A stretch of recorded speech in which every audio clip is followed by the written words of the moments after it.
Where's that video gone? There it is. Bom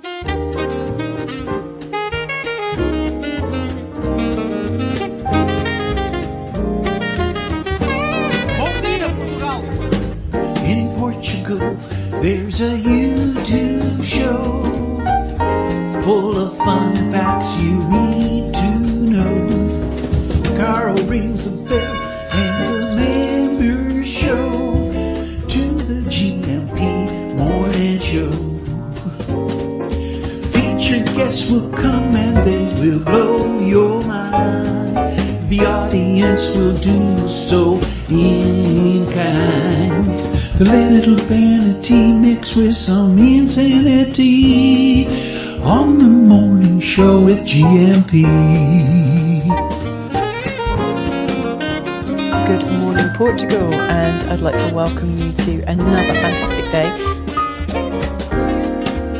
Hey, Gumpers.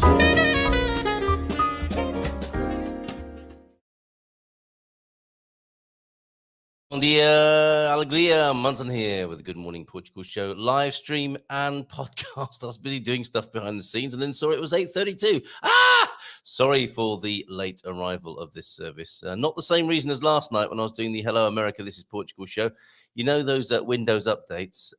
Yes, that lateness last night was brought to you by a Windows update, which strangely, I'm stuck in a Windows eternal loop of it wanting to update and then it can't, so it just stops. But that takes 15 minutes of our precious lives. How are you this morning?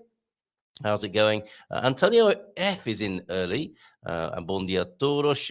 T-Duck coming in via WhatsApp. Coach Turner, lovely pictures and video from you, Coach Turner. I've been spotted in the Algarve, apparently with a side hustle. I'll show you that picture and video in just a moment. And James is here. Bon dia, Gumpers. Feliz Cata todos. Como tem passado? And pasado, more on Portuguese pronunciation on Friday. Yes, Philomena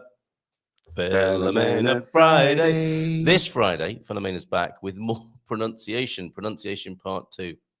She said, do you want to do pronunciation? And I'm thinking, yes, I do. And then as soon as I said that, I was thinking, yikes. Do you remember last time when she took me through the pronunciation? I was exhausted, but I think it's all worthwhile. And very kind of her to offer. So that's what we'll be doing on Friday, more pronunciation.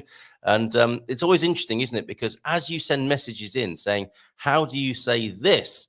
And then go all phonetic on it, that can be quite the rabbit hole of Portuguese pronunciation kind of, but we'll do our best to get to the bottom of that rabbit hole on Friday. So yeah, let me know how you're doing this morning. Stephen Wells, where have you been? How lovely to see you. Bon dia to you, my friend. 50 days of shades. 50 years of shades, I think, right? Doing a great job there. Do remind us what it's all about, Stephen, and how it's going and how more people can like your efforts on Facebook. I always do when I see it. I hope you've noticed that. And Harun, how are you? Harun Rabbani is here. Good morning, Carl. How are you, Harun? Great to see you here. Must have seen us scrolling past you on waving as we scroll by on LinkedIn. Nice of you to say hello. How are you? Have you ever been to Portugal, Harun? And Andy Klein is here as well, working the room, I think. Let's go to Deep Thoughts, Canes, Sabias, and Portuguese sayings then in due course. But before we do that, let's talk to Coach Turner, who's having a week off from the God Squad tips of the day. But how lovely that he's checking in nonetheless from Pembrokeshire in the United Kingdom. In his stead, you have Benjamin Stubbs, the author of the 30-day Happiness Bootcamp. Now, that's Benjamin's tip for the week. Smile as often as you can for no particular reason, which has elicited, as you might expect, some interesting responses. Let me just adjust my chair a bit so I can have a nice erect posture. Who doesn't like an erect posture first thing in the morning? Yeah, if you smile in France, apparently, for no particular reason, people think you're American. I don't know if that's a French phrase.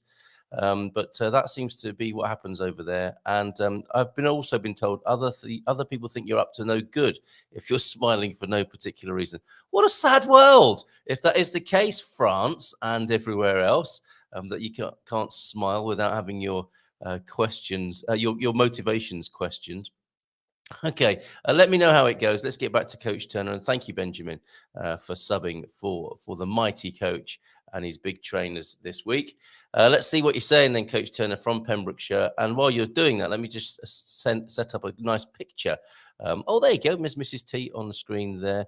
And those stones are from Stonehenge, the quarry from which the Stonehenge stones were taken, apparently. How many miles is that, Coach Turner? I would hazard a guess at 150 miles that those stones were.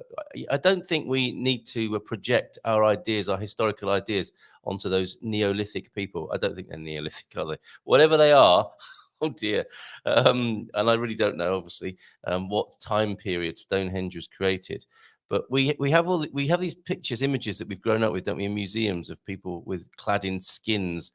They might not have been like that at all. They might have been sophisticated in their own way, in ways that we can't even imagine. They must have been, because we can't figure out how they got the stones there, can we? Bon dia a todos, you say, Coach Turner, heading back from Pembrokeshire today via some friends in Brecon, another lovely, wonderful part of Wales and the UK. Sad to leave, one of my favourite places, but we'll be back. This is the land of your fathers, as it were, isn't it? Or possibly mother, if I remember correctly.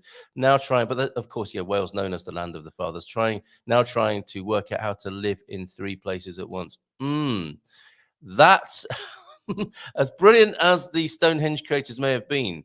I don't think they figured that out. Or did they? Maybe they did. Maybe they did. And Elon Musk, I'm sure, is working on it as well. But what a lovely picture. Some lovely broom in the, or gorse possibly in the picture there. And that looks so British, so UK, that picture there. And wrapped up nice and warm, I see, Mrs. T as well. So thank you very much for that, Coach Turner. Very thoughtful of you. But we don't finish there. Serving your well-being, folks. Coach Turner sent a lovely video of peace and tranquility. It'll give me a chance to finish my tea and tune in, zone into the good vibes of a little mini waterfall as well in Pembrokeshire. Here we go.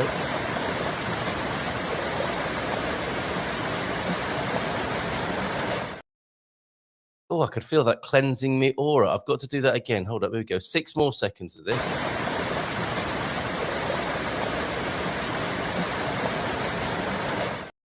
One more time? Yeah.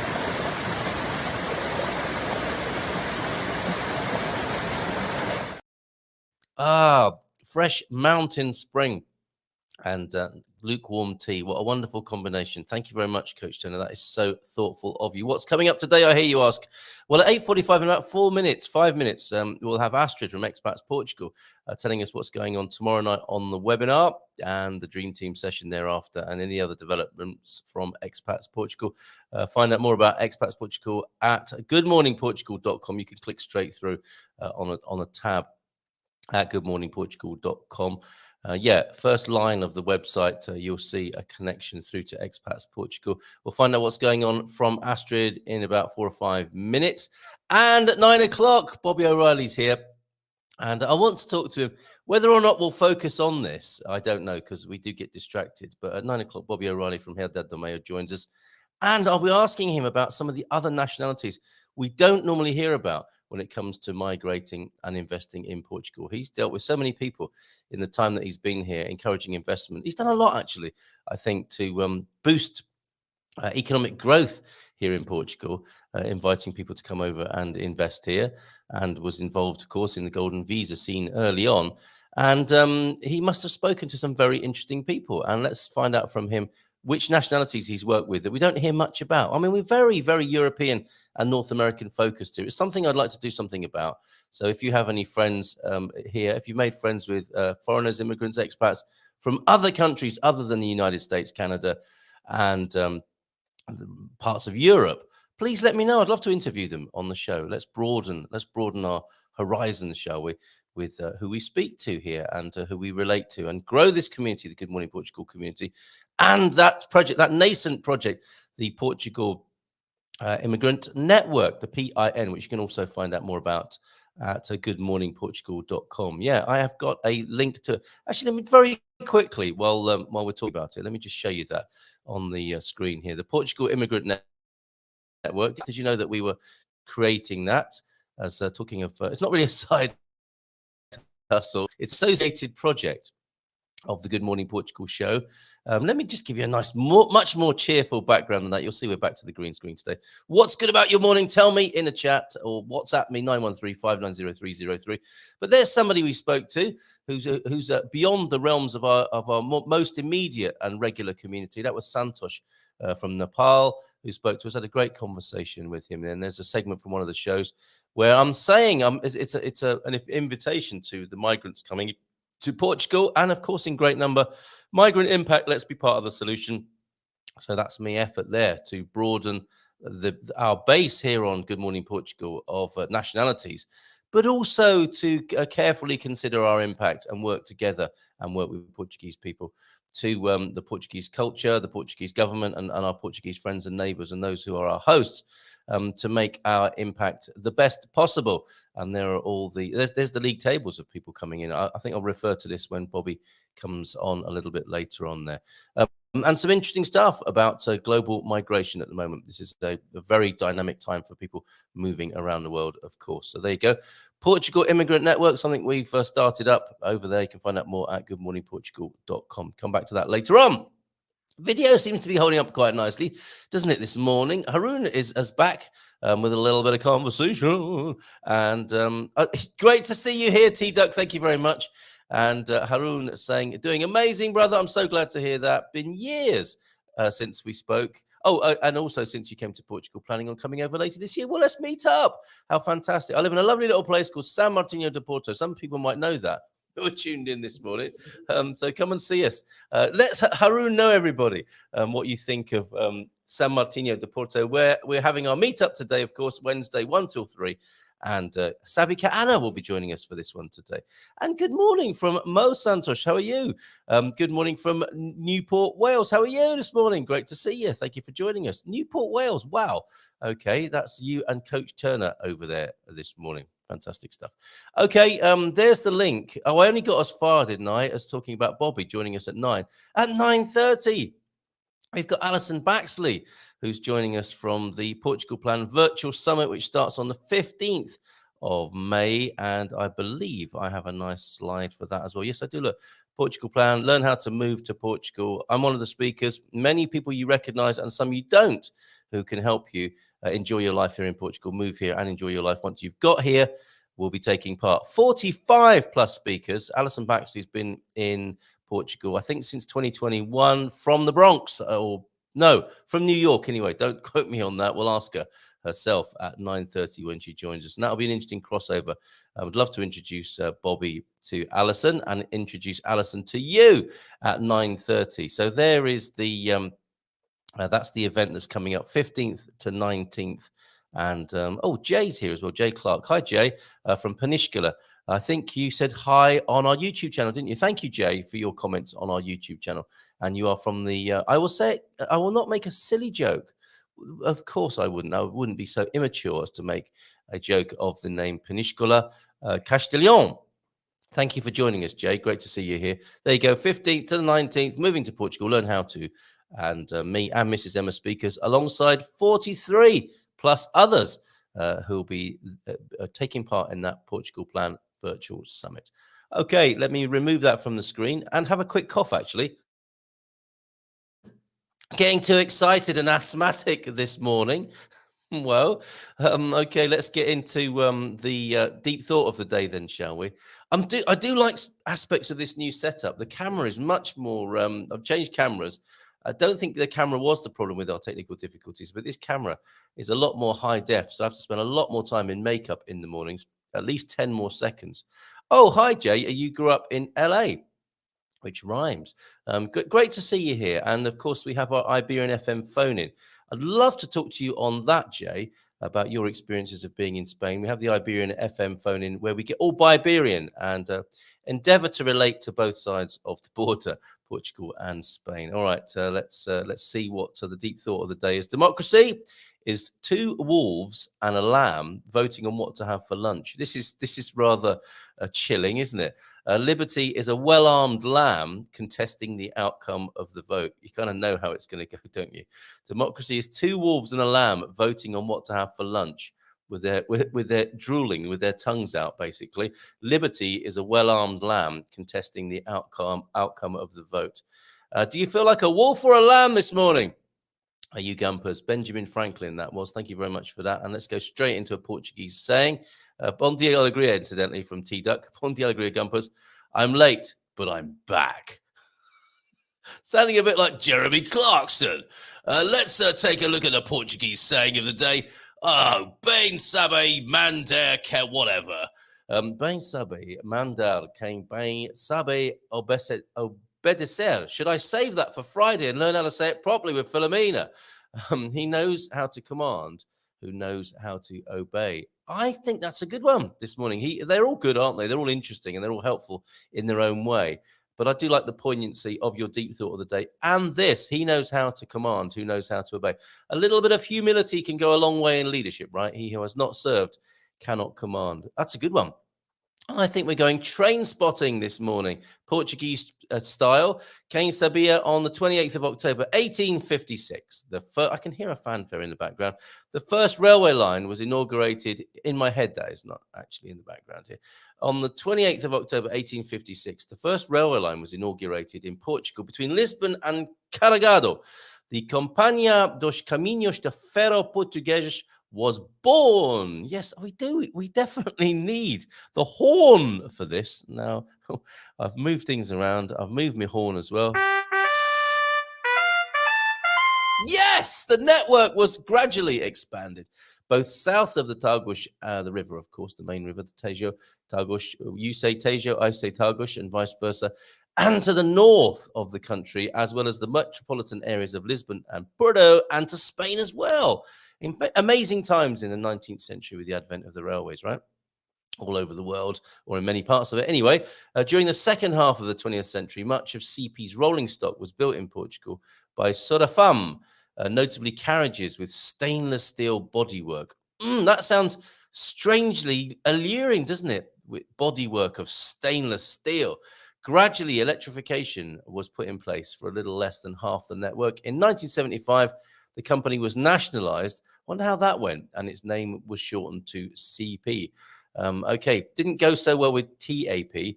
I think it's gone better with CP. I love the railways, actually, has to be said, here in Portugal. If you want to find out more about them, go to cp.pt and find out how good value and how great the service is around Portugal. Thank you very much for that, T-Duck. Superb stuff this morning about the Portuguese railways, which will, of course, be banked into our ever-expanding resource, eye-wateringly so, on the GMP VIP platform. Hello to a few more people who've joined us in the last couple of days over there at gmpvip.com, as you can see on your screen there, and including, of course, Andy Klein's new smartphone video course, which I have been shouting from the rooftops about the brilliance of that. Thank you so much, Andy. Let me tease you and tempt you with a dad joke. I'll probably do these at the crossover. Might need a reminder. And we had that visual to start as well, which I'll share with you again in just a moment.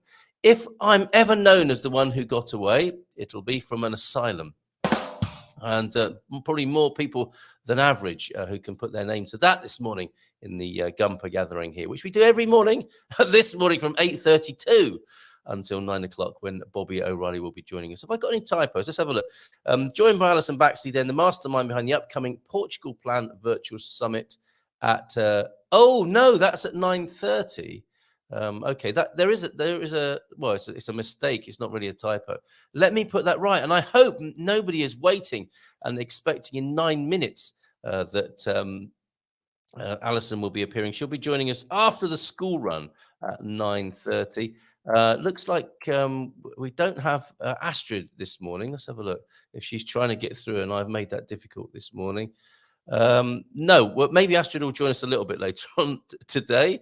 And just to let you know, of course, that on Expats Portugal tomorrow, it's the Dream Team at 9, and we'll be talking to that wonderful chap of Daniel of Crad Design, talking about getting a home built in Portugal.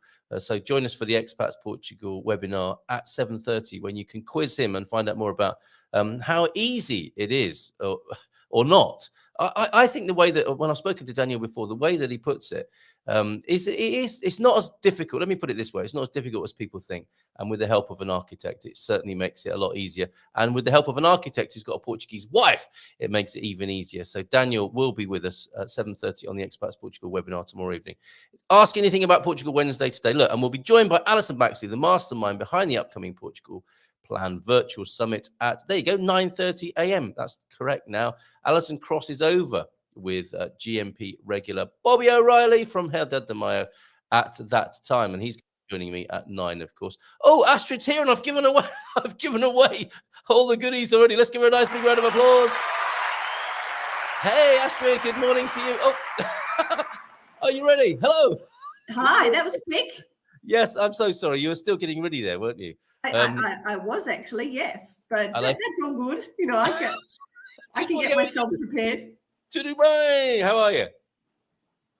I'm fine, thank you. How are you? I'm very well, thank you. And I was just telling everybody about how brilliant Daniel is of CRAD Design, who is a speaker, top speaker tomorrow night on the webinar. Do you want to tell us more about that, Astrid? Yes, well, they actually contacted us because they had quite a few queries coming through from people wanting to know about the whole renovation process and new build process for property, and what the architect's role is here in Portugal, and estimated cost of what you should expect to pay based on square meterage, etc., whether it's a new build or a renovation. So obviously we know the guys there at CRAD, so they contacted us and said, look, no, maybe this is a good webinar topic, and we said definitely. So yeah, it's come around and it's happening on Thursday night. Here it is on the screen for you now. Understanding the process of building a new house or renovating in Portugal, the architect's role and potential cost. One of the wonderful things about Daniel is his wife is also an architect and is a native Portuguese person.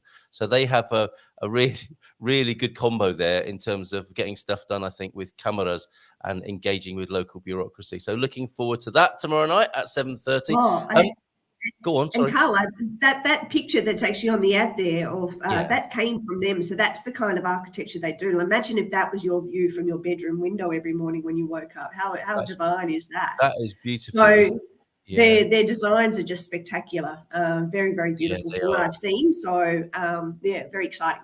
Agreed. CRAD Design, if you look them up, you'll see more beautiful images like that. Yeah, wonderful. A couple and in their company tomorrow night at 7:30. Followed by the dream team, of course. My goodness, last week, Astrid, it was a dream team and a half. Incredible. And some newbies on there. Do you want to tell us about the newbies? Well, particularly Charlene and husband Carlos. They're an amazing couple, aren't they? They are sweet. So they're from, well, he's Portuguese, but I'm pretty sure he's Portuguese, Marco, and she's from South Africa. So it just shows the diversity of our community here at Expats Portugal. So they buyers agents here in Lisbon. So they do cover the whole of the country, but their expertise is probably more so in Lisbon here. So they work across the market, helping people find property to buy and do all the negotiations and check the contracts and all the details that need to happen, because it is quite hard if you don't speak the language to sometimes get to see some of these properties. I know from my personal experience when I was on the market to buy, contacting people on the listings, they just don't get back to you because it is a buyer's market. So there's a lot of people going for the same properties. And if you just send through an email inquiry, highly likely you're not going to hear back from them. So you do need someone on your side who's connected and knows the right people, and they can call and help you be able to see a property and just be considered as a buyer. It's the sign of the times for the market here. And if you've got someone in the know working for you, then that's always a really strong benefit in such a competitive market. And you can chat with them on the Dream Team lineup tomorrow evening. Yes. It's intense. It's really great. So many questions come in. and so many of the dream team are there to help you move to Portugal. Yes. One of them, who I don't think will be there tomorrow night, but who I spoke to yesterday and will be back next Tuesday, is Jason Swan of Holborn Assets. I did a recording with him yesterday evening. Yes.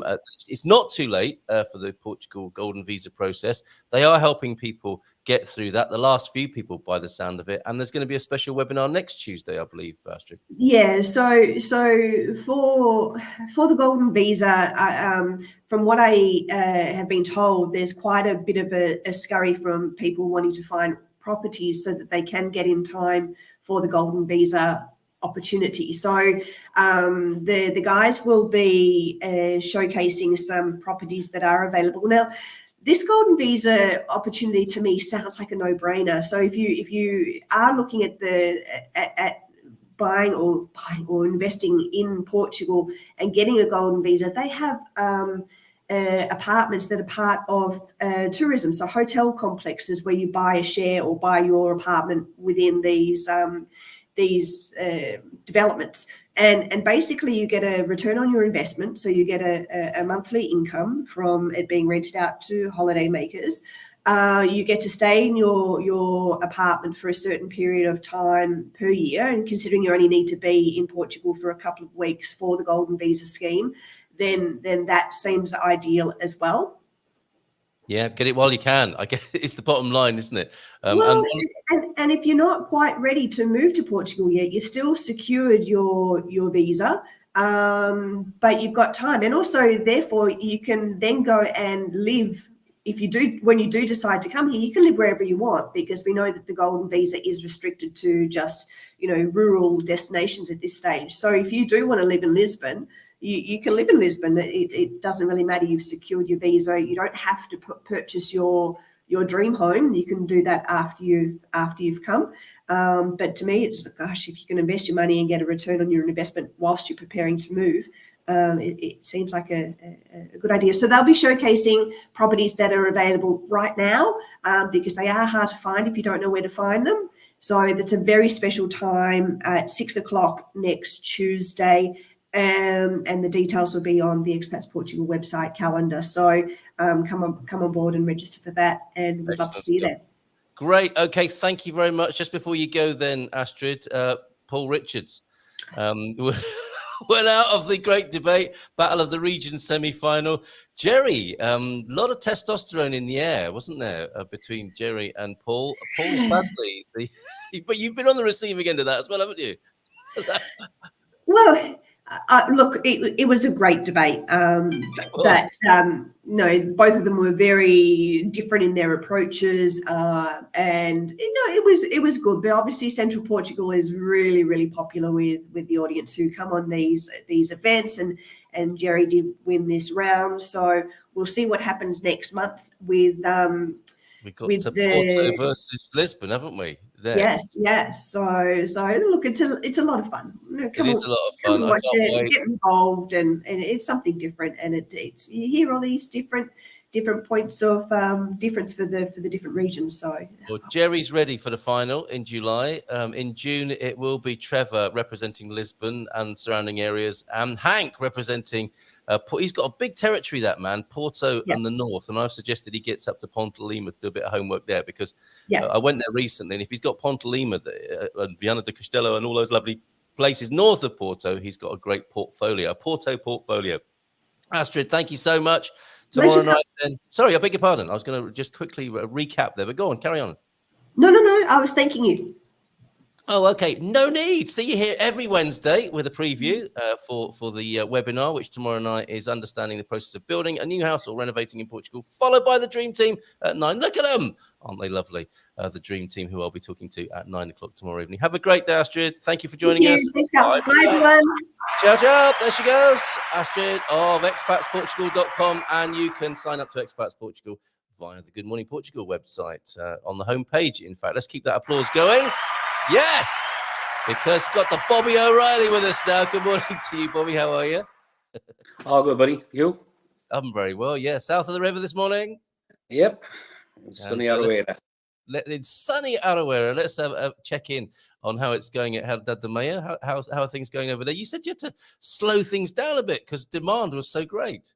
Yeah, it's not. I should have kept my mouth shut because now it's getting busier. Is it really? Okay. Yeah, Well, that's a great problem to have, isn't it? yeah. I know it's been very good. How would you say? We're having a still massive interest. People coming. I'm trying to slow things down, but this week actually has been probably our best week so See. far. Reservations exactly in a very short period of time. Yeah, and it's not Oh, even. good for Yeah, you. there's Good guys for you. booked in for the rest of the week to want to buy multiples and things like this, and we don't particularly want to sell multiples, as I said before, but we might sell them one or two. We'll see. What a fantastic position to be in. How wonderful for you. Very pleased for you there.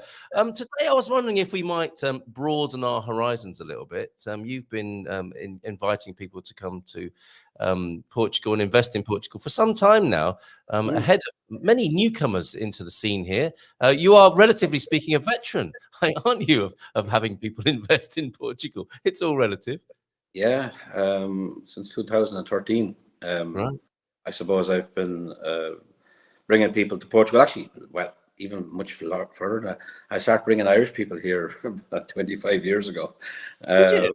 Yeah, in the Algarve. I did my first project in Cabanas de Tavira, Right. and it was mainly Irish people back then, and that we were selling. And then Pamela, around the same time we started selling Pamela, and then up your area in and around San Martino de Porto and Nazaré, around there with a developer that I was selling there again to Irish people back then. But of late, I suppose the Golden Visa, mainly I focused on the Middle East and South Africa, and I suppose the South or the Far East, if you like. So Philippines, Malaysia, that kind of area.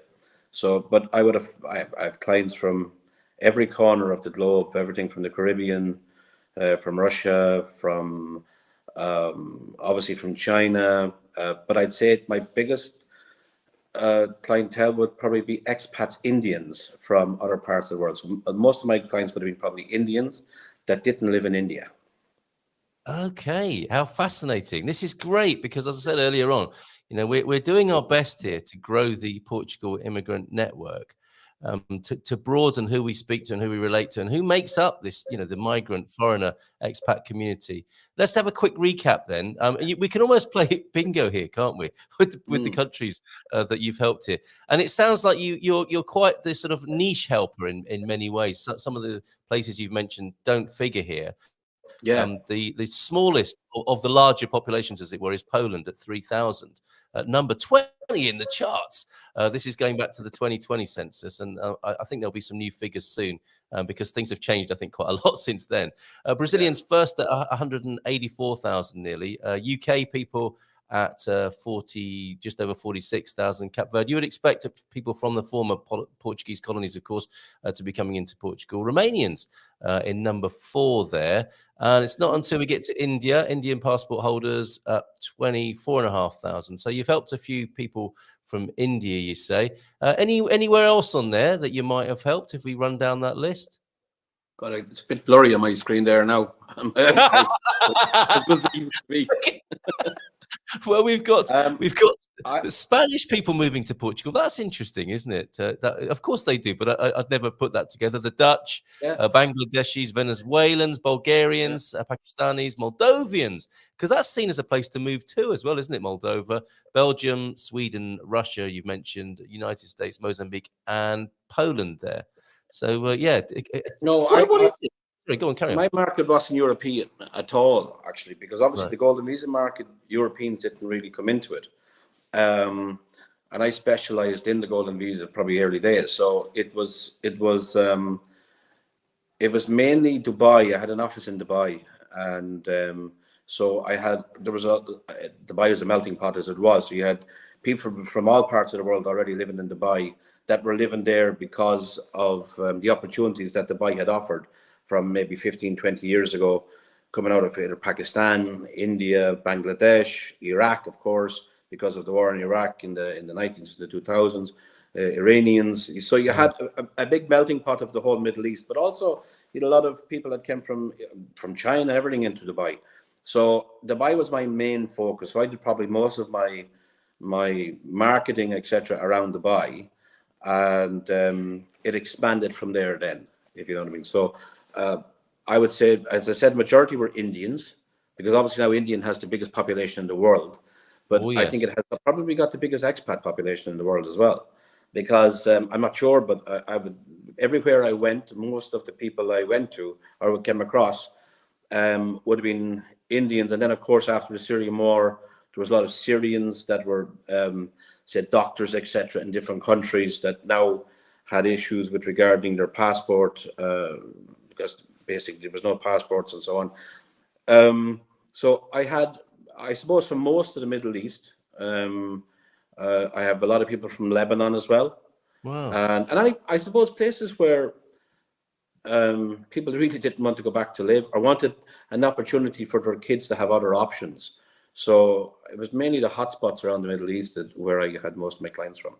That's so interesting, because you, as I was saying earlier, and something we want to expand on. I was going to say fix or put right. It's not a bad thing, but it would be great as well to broaden our horizons and our community, to have people from all those nations that we've mentioned and the ones you've mentioned this morning.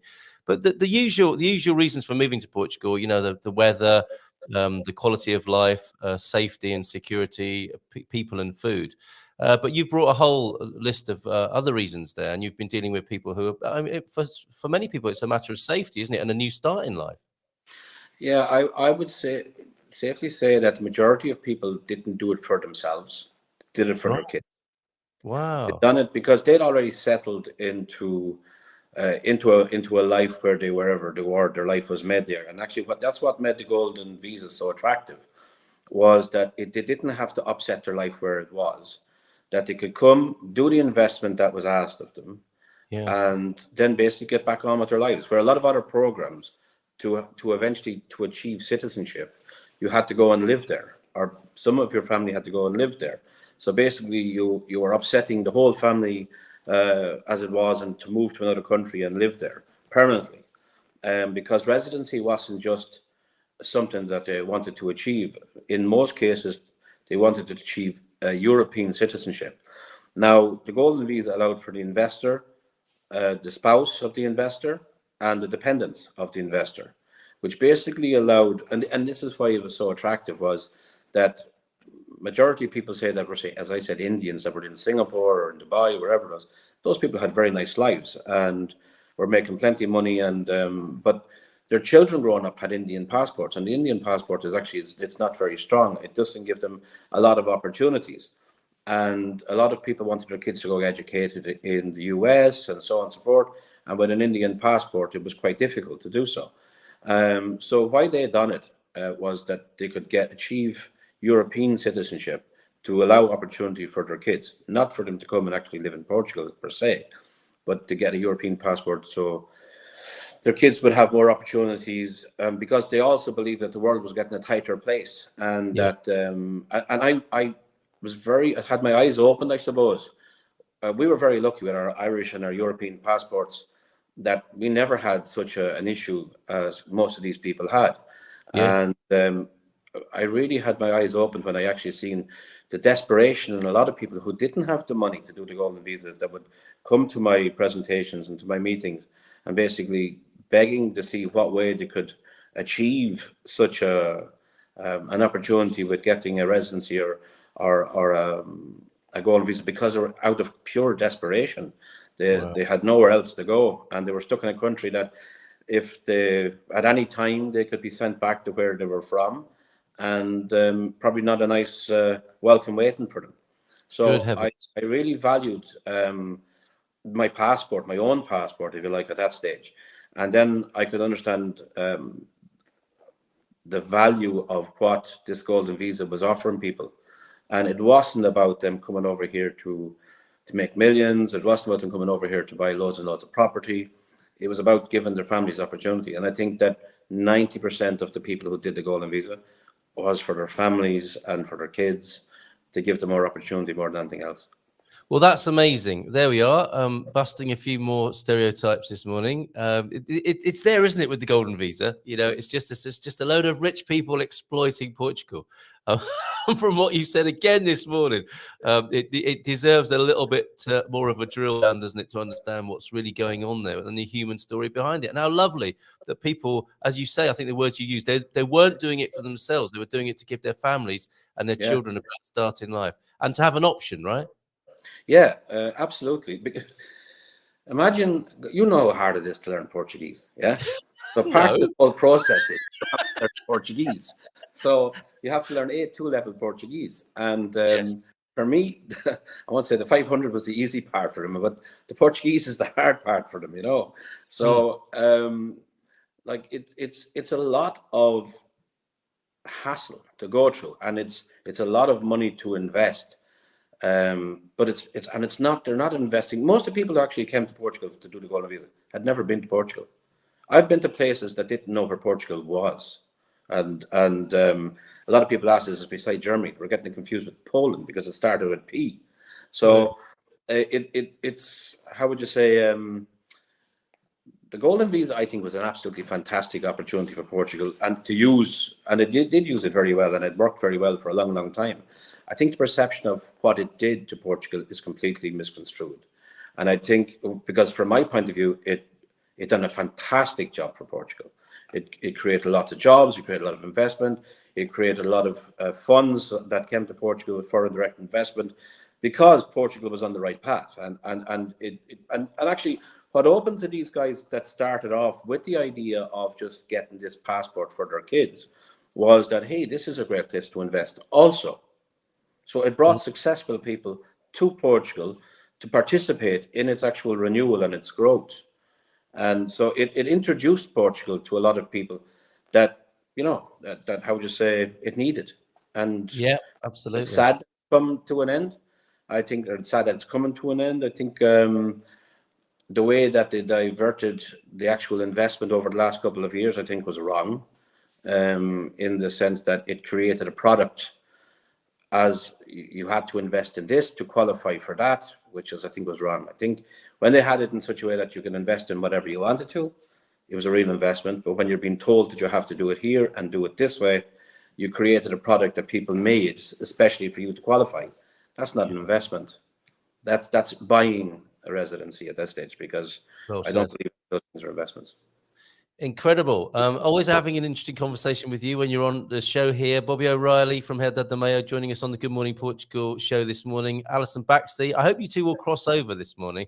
But how amazing to hear your views on the golden visa again. How dare those golden visa people come over here being all successful and investing in the country like they have been. Outrageous.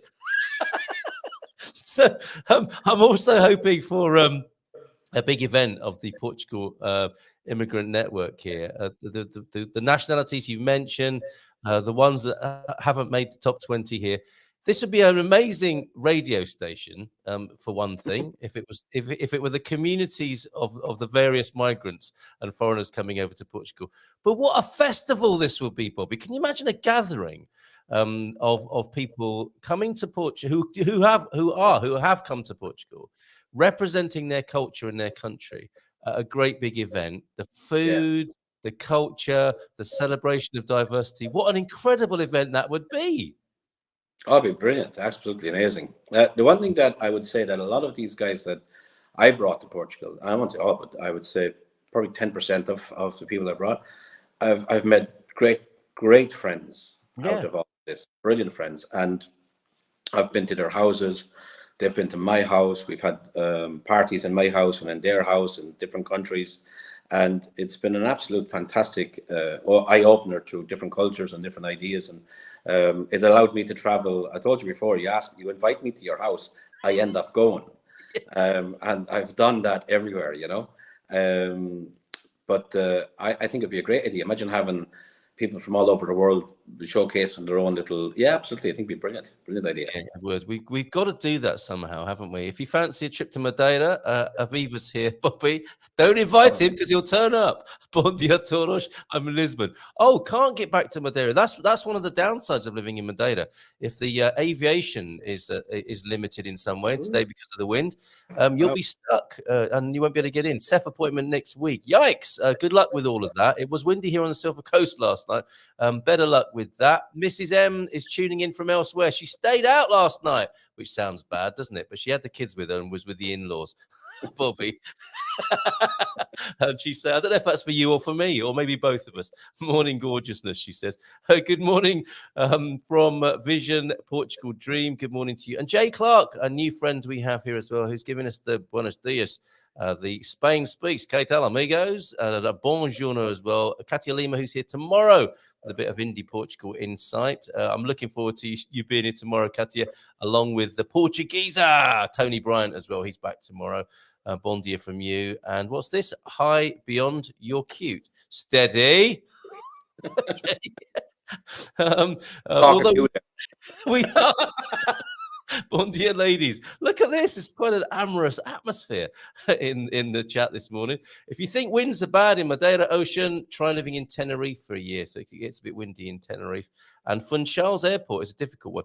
Yeah, it's known, isn't it, for how difficult it is to land. Yeah. Try it on a simulator before you try it for real.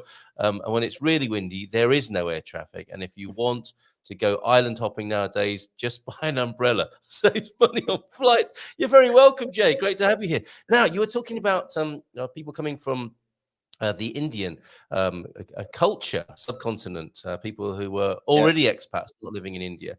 And I wanted to ask, actually, before I do, Bobby, I do need to shout out and refer back to you having the best passport in the world. The Irish passport is incredible, isn't it? And look, just a quick shout out for the Ireland Portugal Business Network Tourism Conference happening in a couple of weeks' time. Actually, exactly in a couple of weeks' time, Wednesday, May 24th at Quinta do Lago.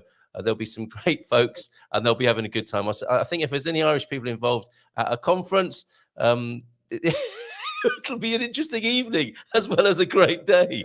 Great people. Yeah, absolutely. And you have got probably one of the best passports in the world at the moment, have you, having an Irish passport? Yeah, actually, I think the Irish and the Portuguese are equal with regards to like on 6th in the world. Among a lot of other Europeans, I think the Germans and the British ones. The British fell back a few places after the European Brexit thing, but of course it's one of the strongest. But yeah, the Irish passport has been. It's not just the passport itself; it's the fact that you're Irish. It's a huge advantage all over the world as well. Yeah, everyone wants to be Irish, don't they? Including Joe Biden recently. Now, we haven't been invited to this yet, Bobby, but maybe we will. And they might be able to twist our arms into going down there and having a couple of drinks and a bit of fun down at Quinta do Lago Clubhouse. So we'll stand by and see what's happening with that. And going back now to these huge populations, which I think we don't really understand fully. And I want to take you forward to maybe Portugal in 10 years' time, 20 years' time, 50 years' time even. Yeah. And the BRICS nations, we've got to be careful. Here we are, in Europe going on about Portugal's golden visa and the end of it. And is it a good thing? Is it a bad thing about people investing here? I mean, we need to broaden our horizons a little bit, aren't we? There are these huge and developing countries in terms of their wealth. The new middle classes, I think, en masse, are not coming from Europe or North America. The people with the spending power are coming from elsewhere in the world. And might we end up here in Europe as some sort of tourist destination for those people? And should we wake up to that fact now rather than when it's already starting to happen? If you look how the world has changed in the last 50 years, and it's in the span of history of like 50 years, it's nothing. And if you look at what's even happened in Portugal in the last 10 years, and tourism and the amount of awakening that's after happening, and now look at even the US market in the last 5 years, it's after opening up completely. It's like it's Columbus went the other way and discovered Portugal, that kind of way. So it has been, it's been discovered by a lot of people. And I think the fact that it's got the climate it has, it's got the reputation of being a safe place to retire, to live, etc. You will see a lot more expats moving here for basically all the advantages that we know it has. Mm. But I think it's going to be, it'll be the sort of more people looking to retire, because business opportunities are limited, resources are limited, and I think there will be some people that will come here to invest, of course, but I think tourism is probably going to be the biggest growth area, if they put in the infrastructure for it, as in other words, enough hotels, enough airports, landing spaces, times, etc. as well, and allow for it. But I think it's hard to say, to be honest with you. I think that Portugal is always going to be Portugal. It's always going to have its own language. It's always going to have, and I'm talking 50 years down the road, it's always going to, majority of the population is always going to be Portuguese. So I don't think it'll grow exponentially like what you're thinking about there. I think you will have a lot of people who will still move here, but it won't succeed, I'd say, any more than say 10 or 15% of the population. Okay, interesting. Other speculations are very welcome in the chat. I saw a very interesting, borderline disturbing YouTube film last night called The Birth Gap. And not many people seem to be aware of this. It's the dwindling population of the world, how we're going to have many more older people, an aging population, and we're not producing enough kids, despite what people think and the general message of gloom and doom that we're going towards a population explosion. Apparently, we will get to 10, 11 billion people on the planet, but they'll be mainly old people, because we're looking after people relatively much better, and people are living to a riper and older age. But people aren't having the 2 children that are necessary to keep the population growing. So there'll be a weird kind of mathematical, some people have got a mind for this, some haven't. But if you watch The Birth Gap, and part 1 of it is available on YouTube, it's quite staggering what will be happening in the next few years, where we've got an aging population, but not the young people to work and look after those people either directly or generate growth and taxes and so on to have those older folks looked after. Is that part of your understanding of the demographics of development? Yeah, I think we're going to be stumbling along until such time that we're always been that way. I think that we've always been trying to fix things rather than in the past. Look at global warming, etc., and so on and so forth. Yes. We're always trying to fix things that is broken rather than figure out how not to break it. Exactly. Yes. We've had a very, and even though we know it, we're again the Titanic heading for the iceberg, and it's the speed up, So it's human nature, I suppose. People think about themselves and about the now, and Trumpism and so on and so forth. So it's like I heard someone say, "I don't care, I'll be dead." That kind of way. So, thank you very much.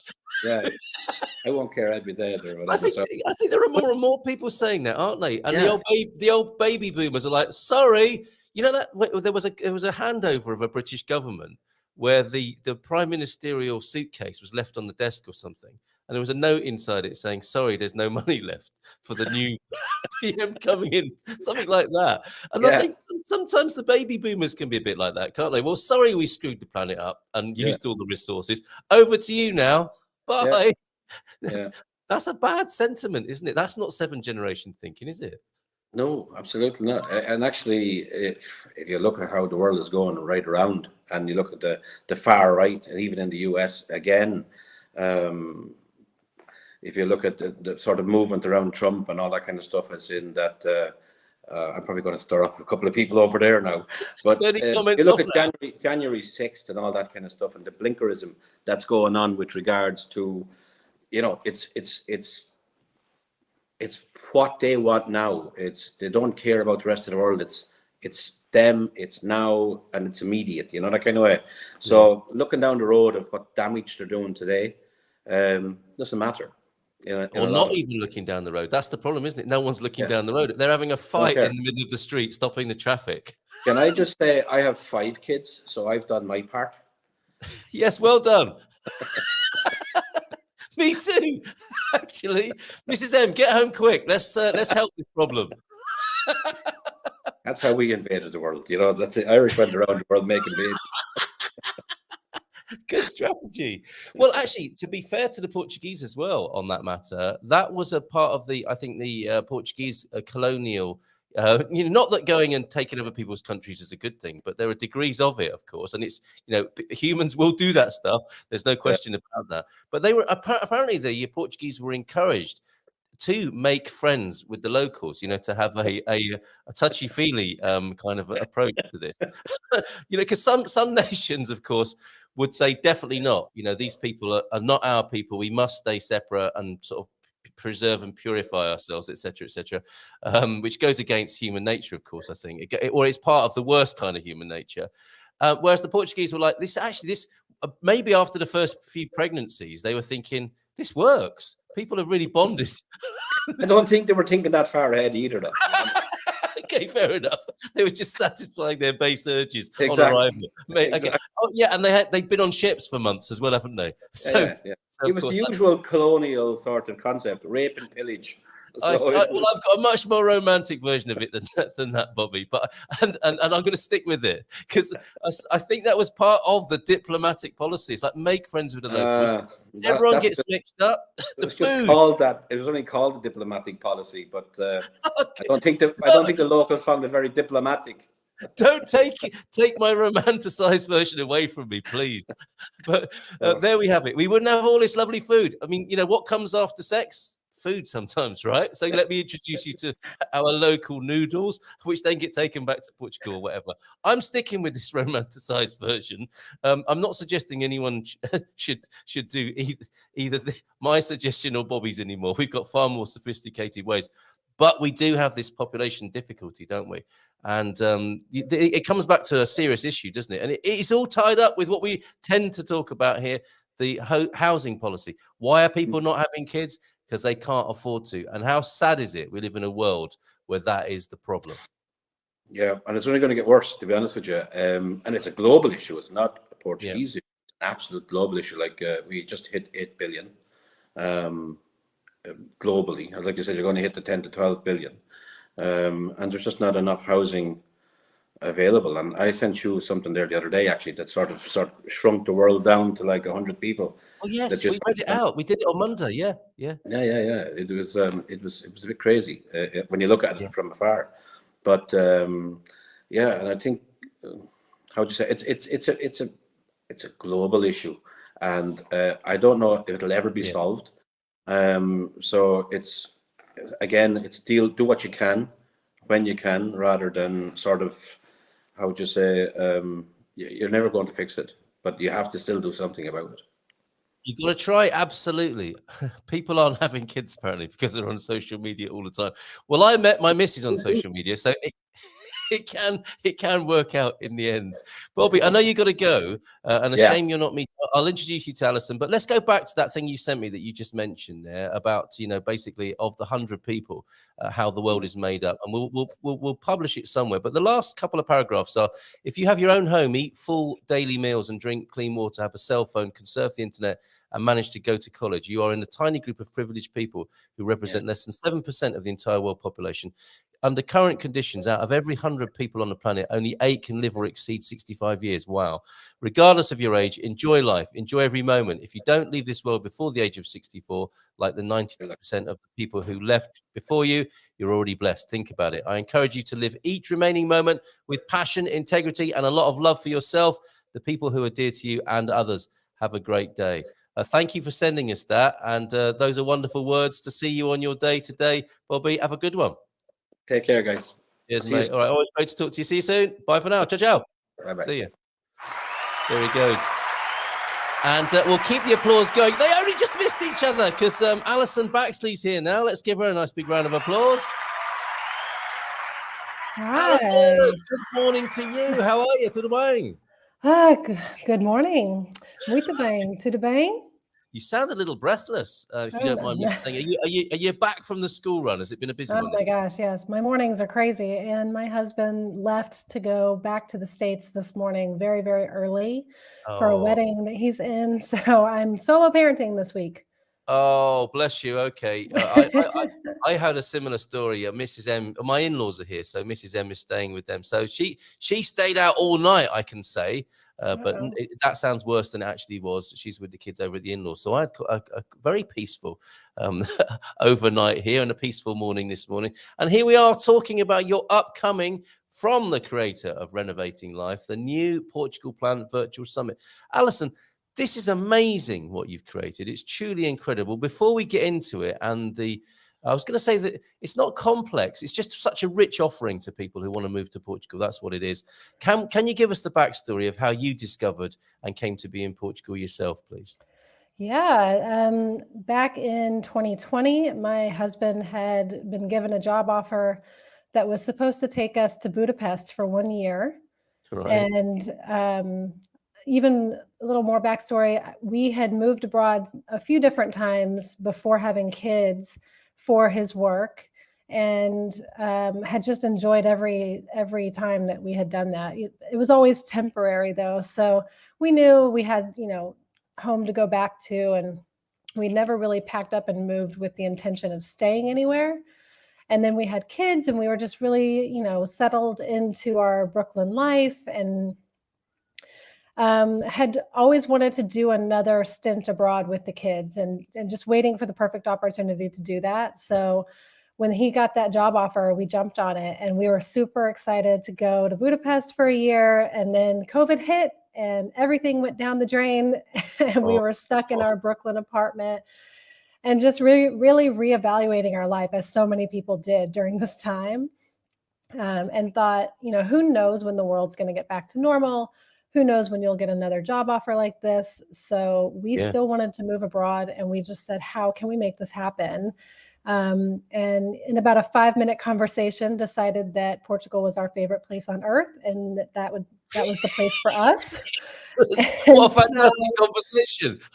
Right. Literally, anytime people said, what's your favorite place that you've traveled? We would always say Portugal. So we just said, let's move to Portugal. And then that was decided. And so then we had to figure out how to make it work, which, as you know, is a lot more complicated than just saying, sure, let's pack up and go. Yeah, it's a different matter, isn't it? On the one hand, the 5-minute conversation, it's our favorite place, let's move there. And I love a conversation that starts like that, and then you get into all the work. So you are immersed, were immersed. You know about this from your own point of view, don't you? About it to live here in Portugal. Yeah, when I started trying to research, how to make it happen, what are my options for visas and working and all of those things, and with a family of 4, it's even a little bit more complicated because you have to think of the kids and schools and everything else. So in doing my own research, I was surprised that there was not an online resource that really encompassed everything I needed to know. It was a lot of jumping back and forth from different government websites and Facebook groups, and golden visa providers, which sort of reign king when you search moving to Portugal. It's a bunch of sponsored ads from people who offer golden visas. And so trying to figure out what we could make happen and how to do it was just a lot harder than I thought. And so I decided to start a blog about our move to Portugal and how we made it happen, and the problems that we encountered and how we overcame those things, and trying to gather as much information as possible based on our own experiences, to share with other people who might also be struggling with figuring out where is the right information. So I started my blog. It's called Renovating Life.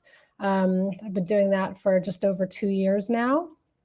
And it's going really well, but it's hard to get all the right information. And I'm always, very wary of publishing anything that I think may not be true or accurate or reliable information. So it holds me back sometimes, which is why just recently I decided to do something where I could bring together a bunch of people who were experts in their spaces, so that they could share the right information with as many people as possible.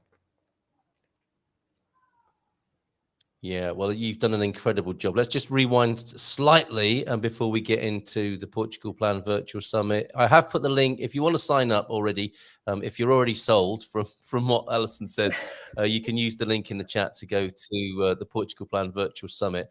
And there's something there for people who want to move to Portugal, but I think it's also good for people who are already here. You got 45 plus speakers. We'll come back to that. And I see what you mean. I do get a sense of perfectionism from your website. You're much like Mrs. M here. I'm quick and dirty with my website and most things I do. I can see there's perfectionism in this website and an incredible attention to detail, Alison.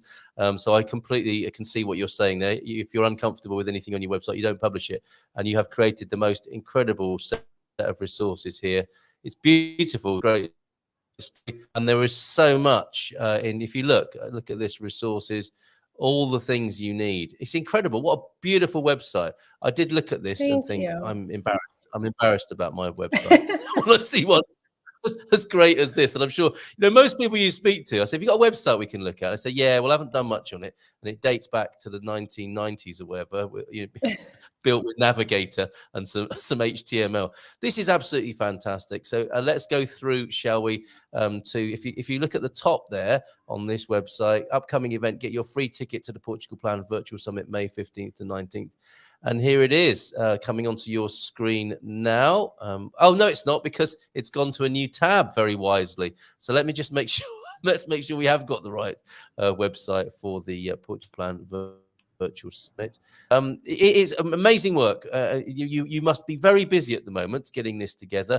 And people can start by getting a free ticket on arrival, can they? There's nothing to pay unless you want to trade up to some of the other options. So tell us about the basic level, please, Alison, and what people can get access to. Yeah, for speakers plus, there's been a little people have had, unfortunately, due to some things like, we still have people who are scheduled to chat with the attendee. There's 40 total sessions. And with your free ticket, attend the 45 sessions. 3 are for the ticket holders, but there are 45 sessions to choose from. Your free ticket, you can do any 10 of those that you'd like. So if you're just kind of very focused on one topic, or if you just want to dip your toes a bit and get a little bit of this and a little bit of that, it's the perfect way to just choose wisely which talks really speak to you. Mm-hmm. And then if you're interested in learning more or just really like diving in completely, then you can upgrade to one of the all access passes, which gives you access to all of the sessions, plus a ton of bonuses and discounts and freebies. Our speakers have been so generous and just have added in so much value for every aspect of the summit itself. So not only have they created these amazing presentations for you, but then they've also created free resources for you to download from each talk. So most speakers have included a little PDF that you can take away that complements the talk that they've given. So if they're talking about how to exchange money, then there's a nice little 10 tips on the best way to exchange your money, things like that. So for almost every talk, we have a little resource for those, which you get when you upgrade. Plus just so many other discounts and freebies. And then there's a million prizes you can win as well. So with the free ticket, you're entered to win any of the prizes. The speakers, again, have just been so generous in offering these to everybody. So for every entry, you get an entry to, for every registration, you get entry to win one of these prizes, except for a grand prize, which is reserved for the VIP ticket holders. And there's a company called Portugal Expert, and they do bespoke relocation tours. And they have reached out to me and said, we want to be a part of this. Can we contribute something? And so they were super generous and said, let's do a $500 bespoke full day relocation tour, including up to 4 people and an hour consultation to make sure that they tailor that relocation tour to the person's needs. But yeah, there's just a lot of extra added value whenever you upgrade your ticket. So the free ticket is great. You can definitely get a lot of value out of that, depending on what kind of information you're looking for. But the upgrade options just give you, anything and everything you could possibly need to get started on your Portugal plan. Superb. This is wonderful. So what can you expect to learn at the Portugal Plan Virtual Summit? Health and wellness are covered, family and education, housing and real estate, visas and immigration. We have got a question from Darren, actually, you might be able to help with this morning. It's Ask Anything About Portugal Wednesday here on the Good Morning Portugal show. Taxes and financial planning, lifestyle and culture. Just to recap then, the summit is for you if you want to learn from 45 plus Portugal experts and seasoned expats. Get all the information you need in 5 days. Stop wasting time endlessly searching for answers. That can happen, can't it? The old paralysis by analysis. Finally start, yes, for the procrastinators, finally start planning your move to Portugal and make your move to Portugal as easy as it should be. There you go. Half the battle is finding the right information. Now you can win that battle before it even begins. Love your website. There's a few familiar faces there as well. Carl Hyde, a few team members from the Good Morning Portugal squad there as well, and you can sign up and get your free ticket. I have put the link to it. Look at all these lovely people here from your lineup. Incredible. Some familiar faces. Some I don't know. Go on. Sorry. I was just going to say, I originally was hoping to get about 20 speakers. And Yes. so I did a bit of outreach to more than that, obviously, because I assumed a lot of people would say no, or wonder, who am I? And so I reached out to a lot of people, and there was so much interest that it just really blew up. And I had a hard time saying no to anybody because they all have such valuable information to share. So I thought, look, if I'm going to do this, then let's just do it right, and let's get everybody in there. It's a who's who, actually, Alison, isn't it? Of people who, and I think the reason why you have been overwhelmed with great speakers, perhaps, is because all of these folks here. Mrs. M's in there. Look, she's doing an using astrology to move to Portugal. I think part of the reason is because they're all so passionate about Portugal, aren't they? They want to share. These people love their jobs, if you like. They love their work, sharing and talking about Portugal and sharing in the success that's going on at the moment and interest around the world. I mean, what do you make of that? We are in a very interesting part of Portugal's history here, aren't we? You were somewhat ahead of the curve. You used the pandemic to change your plans, and here you are in your favorite country from that 5-minute conversation you had. But what do you make of what's going on at the moment and Portugal, the interest in Portugal coming from all around the world? It's interesting to watch, to be honest. I first came to Portugal in 2012. I was here just on a vacation with 2 girlfriends. And we started our trip in Porto, and honestly, people looked at us like we were crazy. 3 blonde girls walking around from America, and they said, "Why are you here? Why are you here in Portugal?" And we're on vacation. Yes, but why here? But honestly, people did not understand why we had chosen to come to Portugal, and we thought, "You're crazy. Why wouldn't we come to Portugal? It's gorgeous. Really? The people are so lovely." There was just so much going for it. And we had actually been to a couple different countries on that trip. And, we really just fell in love with Portugal. So one of those girls is my best friend back home. And when I told her we were moving to Portugal, she said, "Of course you are, because it's amazing. Like, why wouldn't you? If you can, you should." But yeah, it's an interesting time because it's really ballooned since then. And since 2012, when people wondered why Americans were even in the country, to now having so many people realize the beauty and the cultural just loveliness of the country. And there's so many people moving here. It seems like a lot, I think, because as you can imagine, we're immersed with, around people who are moving. And that's sort of our jobs, right? Is to be surrounded by people who are looking to get here. Or have recently come here. I don't think it's that many as people think. I mean, I think it's a lot because that's the people I talk to every day. But in the grand scheme of things, it's not becoming like another Britain or another America or another, Germany or something. Even though there are pockets of those people, but.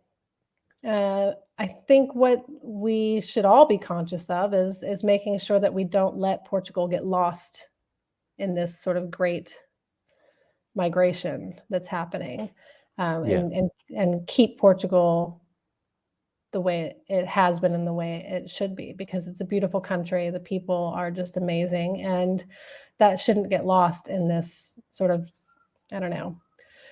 Well, I get it. Well said. No, well said. Because and I think one of the qualities of many of your speakers who I know personally, we are mindful of this, and I think it probably comes from experience of being in other countries and how all of this sort of globalization and inward migration is managed.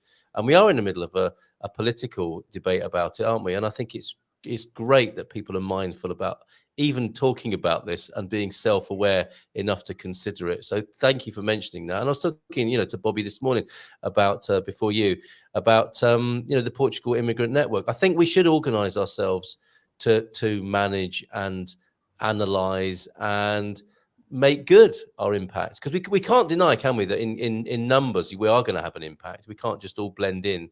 Brits and Americans tend to be to make themselves known in some way or other, don't they? Seems to be part of our national characteristics.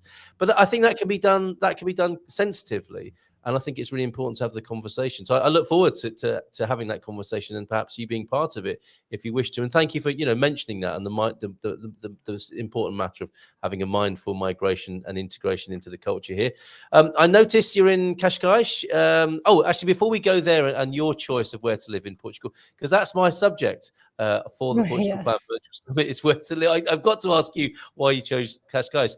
But Darren is asking, and I think you're somebody who refers, right? You said before, if you don't know the answer, you're uncomfortable about sharing a wrong answer or a misleading one, and you want to connect people with the experts on these matters. But what have you heard?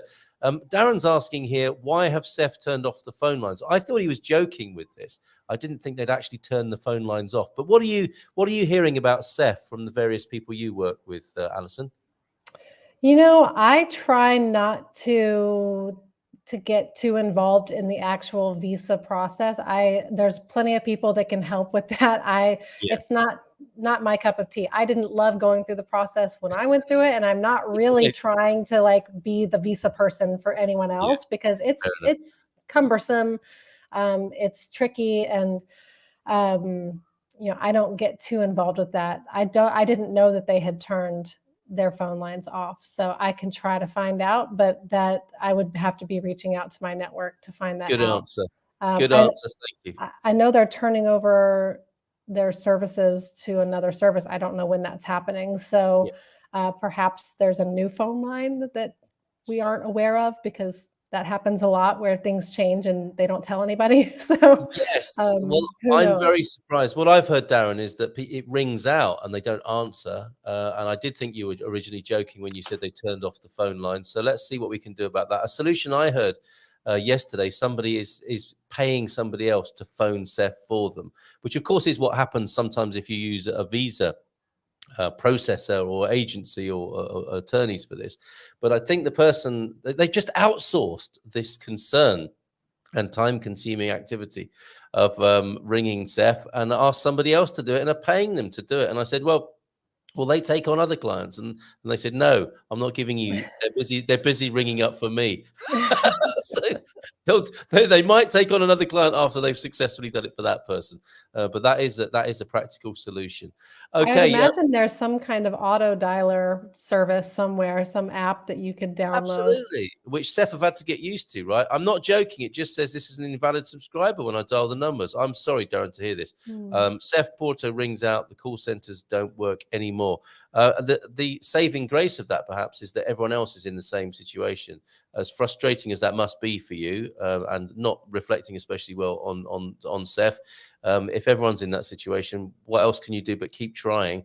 What I would suggest is that you make a note. You keep a journal, if you like, of how many times you've tried, or even better still, a paper trail. At the end of each day or during the day, email them as well and say, look, I've rung you this many times and I'll keep trying. And you have shown that you're willing and you have been trying and you're committed to having a conversation with them, even if they don't answer. So always have a paper trail if you can here in Portugal. Let's get back to choosing the place to live in Portugal. Obviously, Cascais has many beautiful things going for it. What was it especially for you, Alison? We moved here without ever visiting. We had been to I Portugal love it. several times, but we had Yes. never been to Cascais.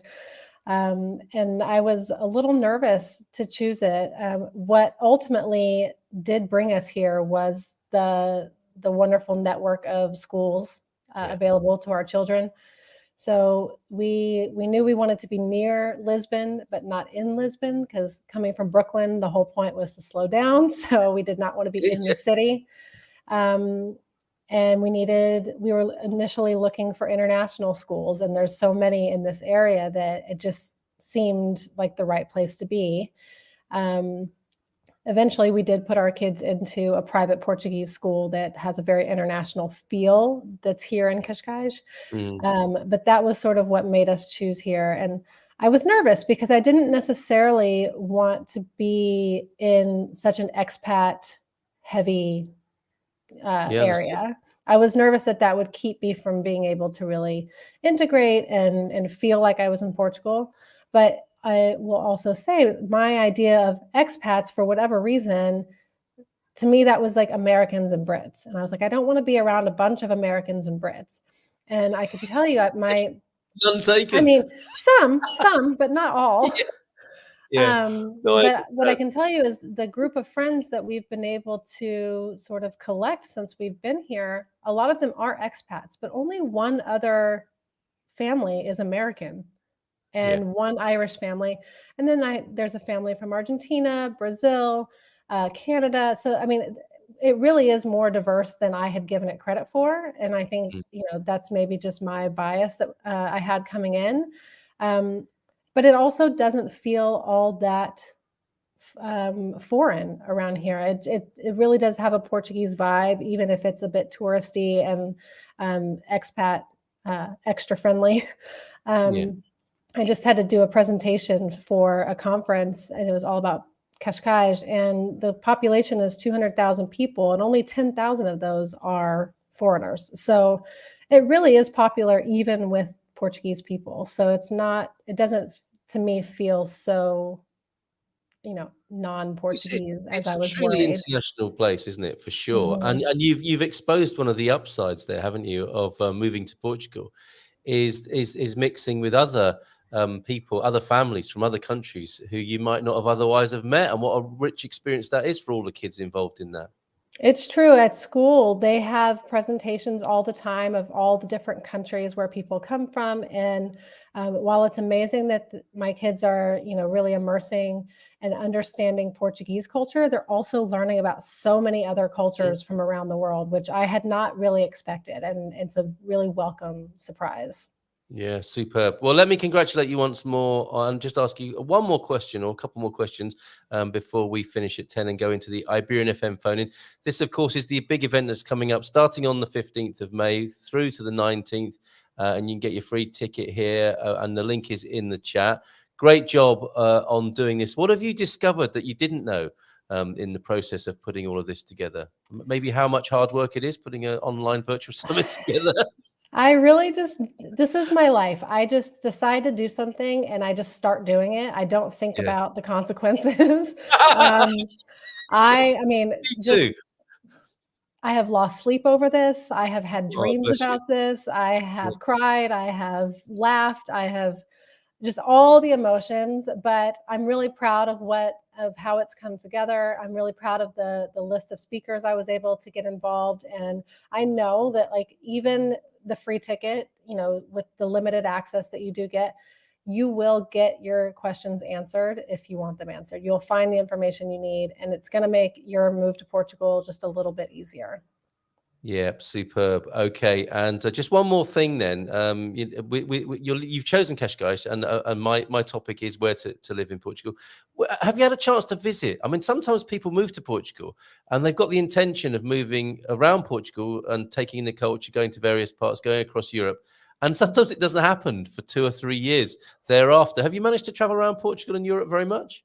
We have actually. The first year that we were here, we mostly stayed around Portugal. We did do a Christmas trip to France, but we mostly traveled, up north to Porto, down to the Algarve, several different locations, and really just tried to take in as much of Portugal as we could, given the breaks that we had. And then the second year, we kind of went the opposite direction and said, no, we're going to see as many countries as we can. So since we moved here, I think we've visited over 10 different countries in Europe and beyond. So my husband always jokes, like, when the calendar for school comes out, watch the bank account, because I'm going to start booking stuff. I don't let there be any breaks without us, going off and exploring something. Oh, superb. Well, you're making the most of life here in Portugal. If others want to do the same, and we know that a lot of our viewers for this particular show will do so later on today and into the evening and in the coming days and weeks. This, I think, is aimed especially at you.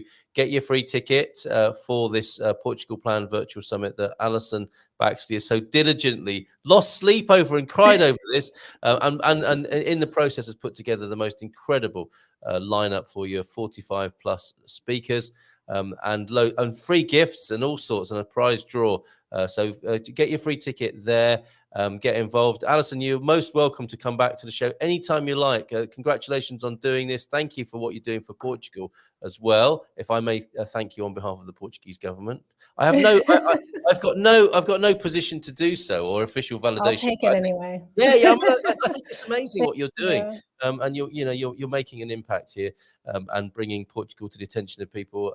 All the wonderful things about this wonderful country will be known further afield because of you. So thanks very much. Come back anytime you like, and have a great day and have a very successful conference. Thank you so much. Ciao, ciao. Bye for now. Ciao. Wonderful. There she goes, Allison Baxley. We have got, let me just put that on the screen one more time for you there. Get all your questions answered about moving to Portugal. 5 days, 15th to the 19th of May, without wasting hours and hours on research. Get your free ticket there. I have sent you a link. Well, I put the link in the chat. And for those of you who are listening later, who may be over there in North America thinking about your move here, there is a link in the sleeve notes, as it were, on YouTube, Facebook, wherever you're tuned in to this. Okay, let's use these last few minutes to share a few more things on the screen with you that I didn't get around to earlier on. Oh, I didn't share the dad jokes with either Allison or they could be sent to Mr. Baxley, who's, I think, flown early to the United States. I get the feeling he's flown early to the United States this morning. I get the feeling he might like a dad joke or two. Let's see if these are suitable for such a transmission. Oh, João F is just in. Good morning, everybody. I just popped in to say hello. I've been missing my GMP morning. Sadly, I am going through a very, very busy time. It's spring going into summer. It's always like this, isn't it, if we recall? Thus not getting around to be with you as often as I'd like. Well, it's great to see you here. It's great to see you on the GMP VIP platform. Antonio F is pleased to see you. And whenever you can fit us in, we're delighted to see you, João F. A couple of things to share with you then. This was the visual dad joke from earlier on. Thank you very much to James for this. What's the difference between an alligator and a crocodile? I believe the main difference is that one you will see later and the other you will see in a while. I could be wrong. I'm not a zoologist. Didn't stop you sharing that, though, did it, James? Thank you very much for that. And as I said, I was spotted, apparently, so I'm told, in the Algarve, where it is still possible to buy a good value home. This is Castro Marin, village house in Tanaero in Castro Marin. Is that the Algarve? Paul Richards sent me this. The crestfallen man who sung the praises of the Algarve beautifully on last Thursday's Battle of the Best Place to Live in Portugal. He did a great job. Jerry threw for Central Portugal, but he sent me this to say that there is still some value property available in the Algarve. Look, 17 grand for that. Bit of a fixer-upper, it has to be said, but I think that is Castro Marin, not in Lisbon, but in the Algarve there. Thank you very much for that, Paul. Staying in the Algarve, thank you to Gumper Clive, who sent me this picture.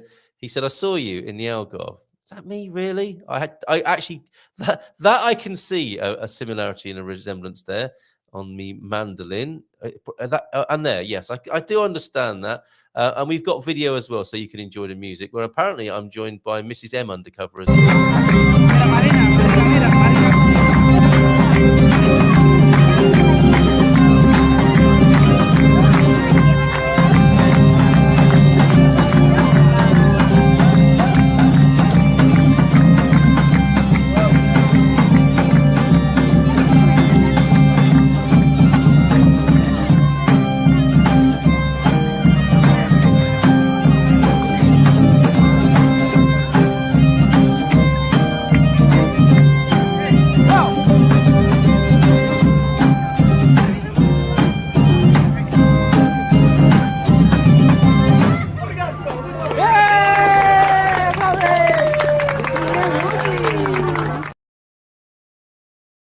I like the cut of his jib. Happy to be a brother from another mother with some facial similarities with that character. That's superb. Thank you so much, Clive, Funketeer, and Gumper Clive.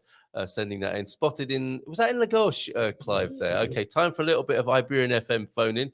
If you want to call in, the number to do so, 913-590-303. Be right back after this.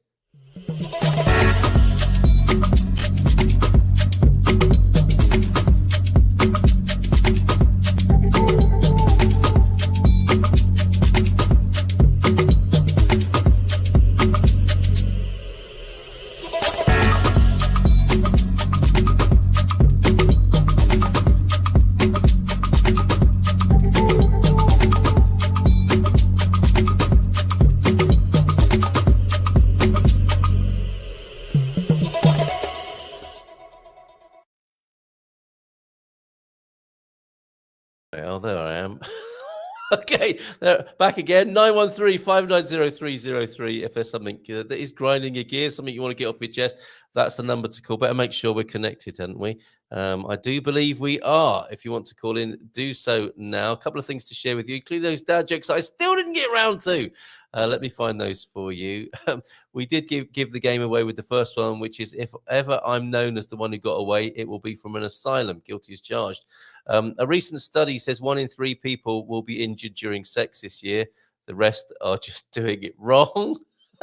And I just read seriously, I just read that someone in London gets stabbed every 52 seconds. Poor fella, I'm going to say. Very good. Thank you very much for all of those. No dad joke warning issued, but maybe a trigger warning. We haven't played this for a little while, but this can happen on the phone in.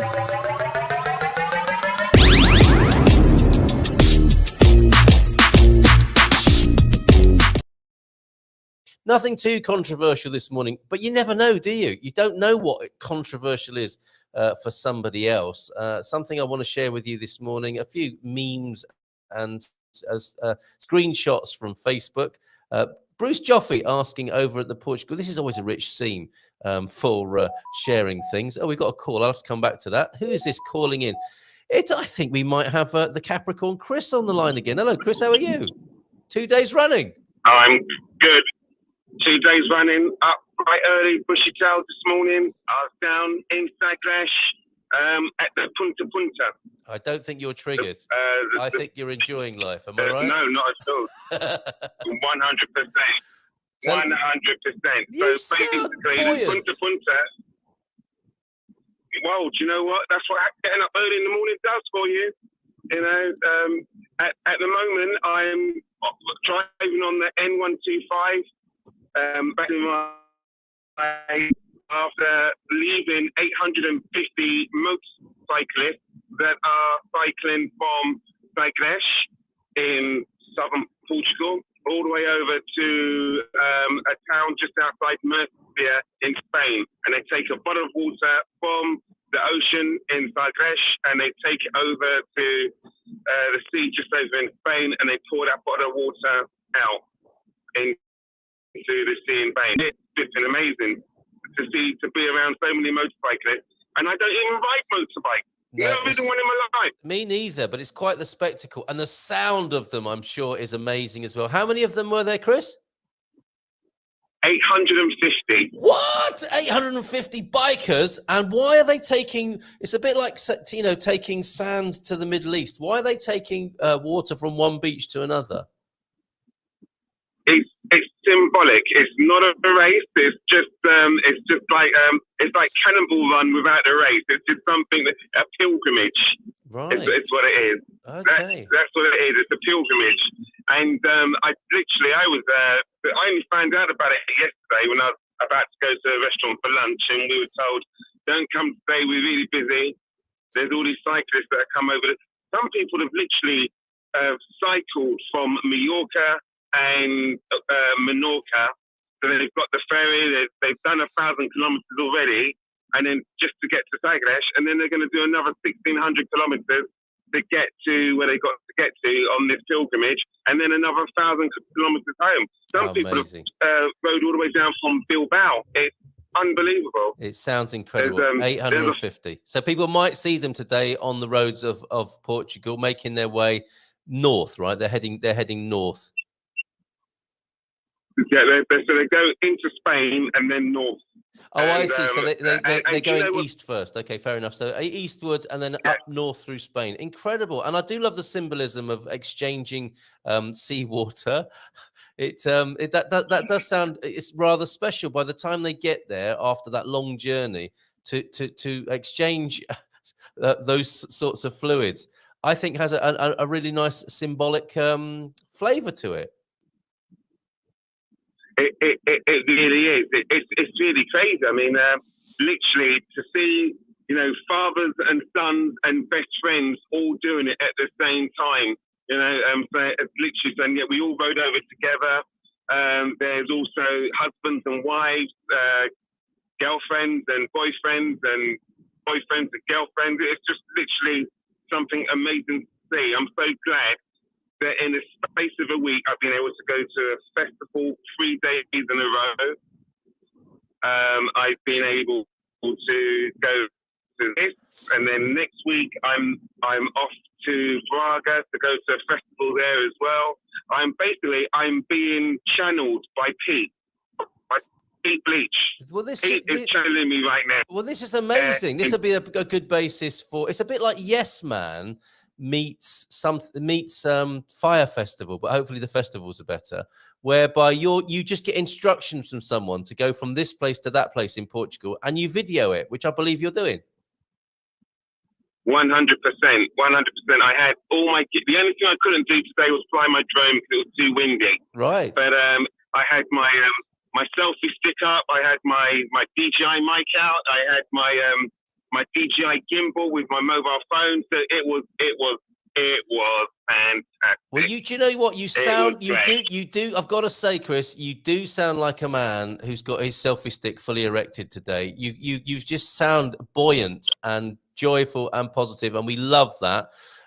Let's test that resolve and spirit in you, because those bikers are on their way to Spain. Are you all right for a few more minutes?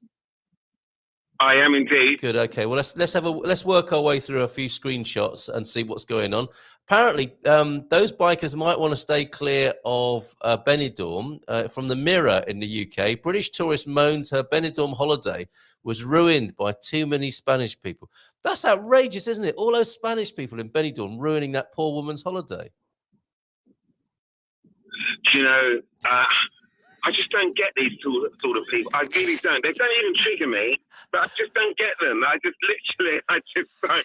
And you know what? A lot of the time, I reckon it's a made up quote by a slow news day. Yeah. That's what it is. I mean, a guy said to me in Sagres this morning. He said, "Oh, you're from the UK. Oh, you missed the coronation." I said my eyes might have missed it, but my pocket definitely didn't. That's for sure.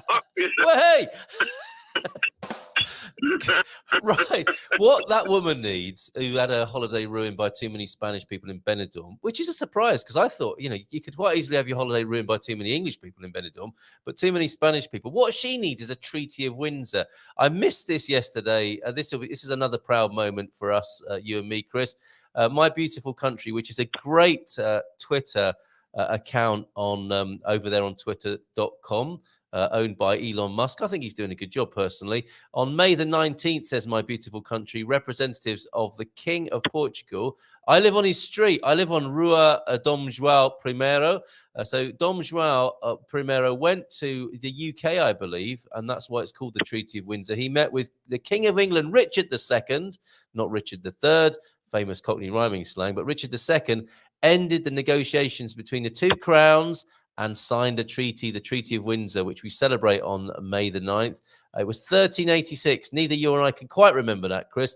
It is a bond of perpetual friendship and mutual assistance between the two kingdoms. So late celebration there for the Treaty of Windsor. Love that, and thank you to My Beautiful Country. And you were saying you had a bit of a laugh with a Portuguese fellow by the sound of it this morning. This Treaty of Windsor vibe does permeate the relationship, I think, between the Portuguese and the British to this day. Oh yeah, you know, I know that you hear people talk about the special relationship between the UK and the US, but we need to remember, and we should never forget that Portugal is the UK's oldest ally. Right. You know, longest ally. You know, and that's why it's so important that when we come here, we respect the country, we respect the culture, we respect the people, and we embrace it. Because it's a gift to be able to come here. It's a gift for everybody who's got a breath in their life. You have a gift. Spend it wisely. Oh, look at you this morning. Fantastic stuff. And finally then, Chris, what is a big no-no while living in Portugal? This is Bruce Joffe asking the questions over at Portugal Living Q&A. I'm liking this as a conversation starter and a bit of fun on the Iberian FM phone. And if you've got one like this, if you see something on Facebook and you can't quite believe it or you want to share it, do a screen grab, send it to me on 913-590-303. Memes accepted as well as these screen grabs. What is a big no-no while living in Portugal? There's a fella here called Lee McGrady who answers the question. Sleeping with your sister-in-law, turns out it's not acceptable. So that's the first big no-no while living in Portugal. And then a person known to the Agumpa community here, John Cunningham. Well, I was doing some roofing work last summer and it was very warm, 40 degrees plus. So I was just working in a vest, typical Brit. Now, I'll stop at that point, Chris, because do you think he had more on than just a vest while working on his roof in 40-degree temperatures? I certainly hope so. It's a dangerous environment up there, isn't it? It is. I think maybe he had some sunblock on as well. on the sensitive bits. Okay. Wear sunscreen. Yeah. Okay. All right. So vest and sunscreen. The GNR apparently pulled up and they might have done a barp, barp, to call his attention, or a whoop, whoop.